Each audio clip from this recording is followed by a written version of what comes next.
With the luxury of hindsight, the past becomes so clear. As I look out on the twilight, my days have become years. It's strange, as paper we're prone to dwell on things that we can undo, and we're liable to wander down if only avenue.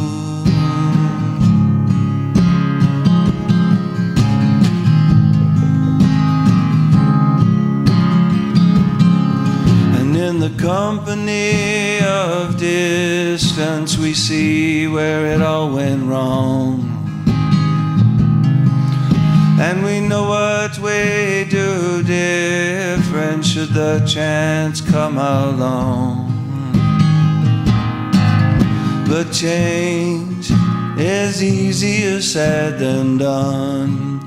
It's a difficult thing to do, and soon you'll be taking the next ride on, if only avenue.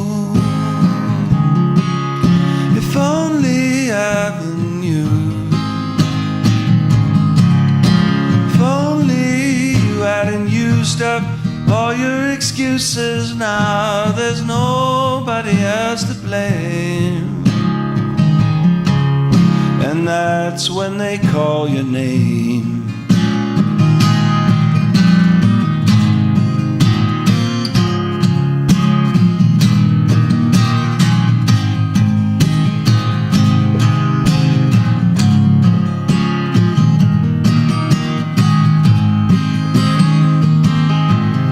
Is down at the end of a lonely street, 'neath the moon that keeps shining blue,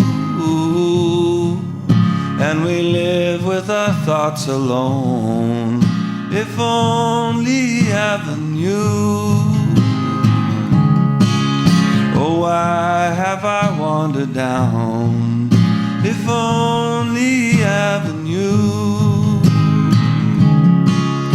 If only avenue.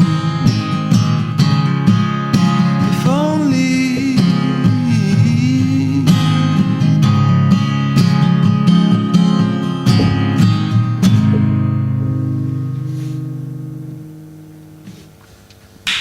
Thank you. Thank you very much. Yeah. Which is just about looking back with some regret, you know, and maybe mistakes that have made, and are things that maybe would have turned out differently if I'd done something else, you know. So it's kind of a universal song about. I was trying to write a song like Heartbreak Hotel or something. So when I wrote these songs, I didn't think they would fit with the kind of production that was on my last record, which was more of a rock album or a polished album, and I just had this vague idea of making like a singer-songwriter album, kind of like from the 70s, you know, when they had like lots of nice strings and horns and like Neil Diamond or something, you know, or Glenn Campbell, you know. So I wanted to make a record like that, and Mitchell Froome is someone who produced the album. I've worked with him many times, and he's I just always loved his arrangements, you know, and I think this record he really wrote some beautiful, beautiful arrangements. I always wanted to have hit records, you know, but at the same time I'm realistic, you know. The music I make is not really fashionable with pop music today, so.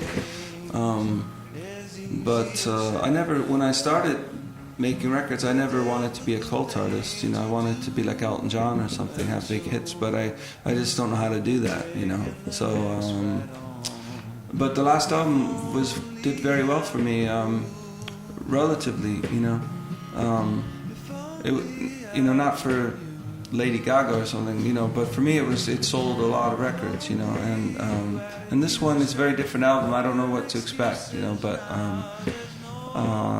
but I'm really happy with my career. It's great. I have an international following, and it's not big, but it's kind of devoted. It's loyal. So.